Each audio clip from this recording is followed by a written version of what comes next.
Ladies and gentlemen, now Kabam, I've just dropped all of the information regarding next month's side event, the Barons War, and it's looking really good. Can't wait to talk about some of this stuff today, but I want to apologize if I sound a little bit ill in today's video.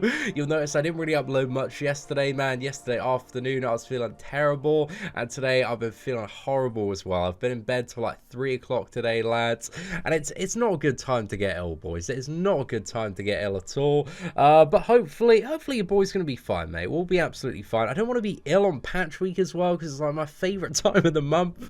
But anyway, lads, let's start breaking down this event. So on April 1st, you have the decision to make whether you want to join Sorcerer Supreme and the followers of the Ancient One, or Storm Pyramid X and the worshippers of Apocalypse. You'll then gain access to a set of quests and solo objectives chosen for your team. This month-long event consists of 4 quests, with one released every week. Depending on which side you choose, your quests and rewards will differ, and if you go with Sorcerer Supreme, you get rank up materials, and joining Storm Pyramid X gives you crystal shards. But on April 15th, so 2 weeks into the month, you have the opportunity to double cross and change to the opposing side. So it's kind of your decision whether or not you want like 2 weeks of each reward, or you want to double up on one particular house and get double like crystal shards or double rank up rewards. And we'll break all the rewards down in just a moment, and I'll give my thoughts. But I think depending on your roster, there are arguments for a lot of different stuff. And again, on top of this stuff, there's also going to be solo objectives as well. And just one cheeky little teaser toward the bottom, Loz Mercs for gold. There are rumors that deep within this world, there is one known for his strength, power, and beauty. Find and release him later this month, and he may reward you. So I'm not too sure if that means there's going to be like an additional gold event knocking about. It's a bit cryptic toward the end of that, but a bit of a cheeky little teaser there. But now let's get into talking about the rewards for each side. So the Apocalypse, you've got the shards, and the Ancient One, you have the rank up rewards. And these rewards are displayed in a 2-week chunk. So if you stick with Apocalypse, all of these rewards for the 4-week duration, the entire event are doubled. And if you decide to, do 2 weeks in Apocalypse and 2 weeks in Ancient One, then you can get like everything listed here as well. However, I know exactly what I'm going to do looking at some of this stuff. So if we have a look at some of the headline stuff for Apocalypse, if we go straight down to Master here, you can see Master, the 4-star hero crystal shards are 11,000 there for a 2-week period. So over the 4 weeks, if you stick with Apocalypse, then that's 22,000 4-star hero crystal shards. That could be really good for progressing players that kind of need the right 4-star champion in order to kind of make that push for something like Uncollected, or just give them a bit of an easier time in monthly events in general. So I really like that. There are also 40 4-star signature stone crystals and 5,000 5-star hero crystal shards. So that is a fully formed 5-star champion crystal if you were to do the full duration of this event, the whole 4 weeks in Apocalypse there.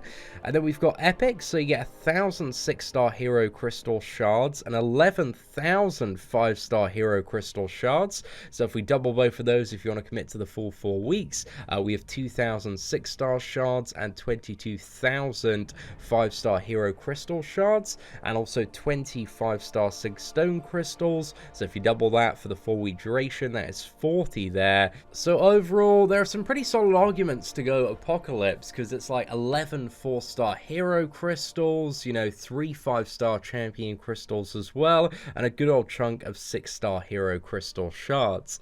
But the Ancient One, oh my goodness, the rewards for this are absolutely insane when you tally everything up from Master and Epic. So just look at these stacks of like tier 4 basic, the tier 1 alpha as well. I had to load this up in a spreadsheet really to do the full calculations on it. So if we have a look at Master, you have first off 102% of a T4cc fragment crystal. So if you do that for 2 weeks, that's essentially like the equivalent to 2 T4cc. If you do it for 4 weeks, that's the equivalent to roughly about 4 T4cc there. Also Just for a single 2-week run there. In Master alone, it's 96,000 Tier 4 basic fragments. So if we have a look at the 4-week total, that's 192,000 Tier 4 basic fragments there. If we look at the Tier 1 Alpha, it's 12 Tier 1 Alpha just for the 2-week total. And again, if you stick with the Ancient one, that's 24 Tier 1 Alpha. Such an insanely big stack there, man. And then we've got like a stack of like 2K generic ISO as well, which is alright, man, but really not the main selling point of this one. But then on top of that, if we have a look at the epic rewards, and this is where this house, at least for me, starts to get a lot more spicy, is you get 108,000 tier 5 basic fragments, and again, that's on top of the already like massive stack you get from Master as well. So the 4-week total there is 216,000 tier 4 basic, and then we've got 72,000 tier 2 alpha fragments. That's pretty much 2 tier 2 alpha, and the 4-week total is 4 tier 2 alpha there. Then we got 9,000 tier 5 basic fragments for the 2-week total, so that's 18,000 for the 4-week total there. Then we just got a bit of 5k generic ISO, but this is the really interesting thing that makes the Ancient One house even more spicy, is that they have 2 5-star rank up gems that can take a 5-star character up from rank 1 to rank 2.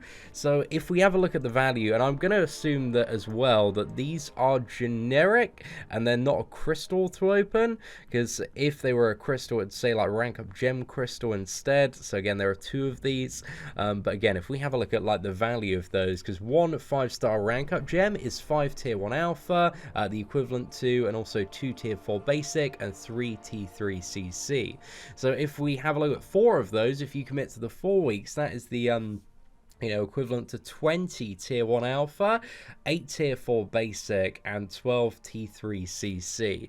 And if we add up all the fragments, it comes to a grand total of, with Master and Epic included, if you were to go for the 4 weeks as well, 408,000 tier 4 basic fragments. So that is roughly the equivalent to just over 11 fully formed tier 4 basic.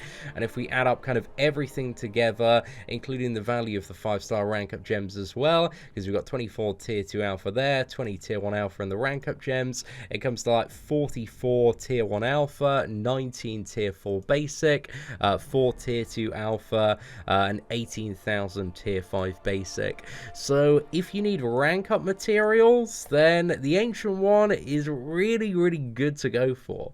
I think I'm going to be leaning a bit more toward the Ancient One, because kind of I'm in a position, at least on my main account, where there's not really like many 5-star champions I need, and I think like Apocalypse is mainly for progressing players that are after like that right 4-star champion, the right 5-star champion. But I think the Ancient One just does such a good job of guaranteeing value, because again, like chances are out of one of the 5-stars you open, at least like 1 or 2 of them is going to be good, or at least one of them, but there's always that chance that it could just be 3 duds and you've passed up on like this massive stack of rewards there. But I still think there's a lot of value in terms of the additional 4-star dupes, the ISO there as well, additional 4-star champions that can get you through various stuff in Act 5, all 4 of the variants as well. So yeah, I think it's going to be a really, really tough decision, and it does come down, I think at the end of the day, to personal preference and your roster and what you're after. But I think if I was a progressing player and I didn't have like the right characters to clear stuff yet, I would go for Apocalypse. But considering I'm an endgame player, I've got the majority of champions I need, and the 6-star hero crystal shards really aren't that big, man. It's only like 2,000 there, and I just see that as like 1/5 of like a 20 more levels on my Miles Morales there. I think the Ancient One does look a lot more appetizing. But again, if you still did want to vary it up and mix it up, I don't really see any harm in going for like half and half. It kind of, if you need like a little bit of everything, like do 2 weeks in Apocalypse, 2 weeks in Ancient One, and it shouldn't really matter in which order you do it. So whatever you need more immediately, go for first. But overall, this event looks banging. It seems like there's a lot of stuff going on, and yeah, I'm very curious as well as to what this whole like gold thing entails, because that seems very very interesting. But anyway, ladies and gentlemen, let me know your thoughts in the comment section below. What house are you going to be pledging your allegiance to? The followers of the Ancient One or the worshippers of Apocalypse? I think next month's event is looking really, really, really good. And I'm excited for it, man. I'm really, really excited for it. Hopefully, maybe next month as well, we're going to see some Marvel Realm of Champions gameplay finally. But anyway, if you did enjoy today's breakdown, and sorry I've been you know, a little bit ill, a little bit under the weather. Sorry the voice is fading a little bit, but I wanted to get this breakdown out for you guys because these rewards, they look so good. But personally, I'm going to be going for the Ancient One. But yeah, if you did enjoy today's video, please do smash that like button. That'd be greatly appreciated.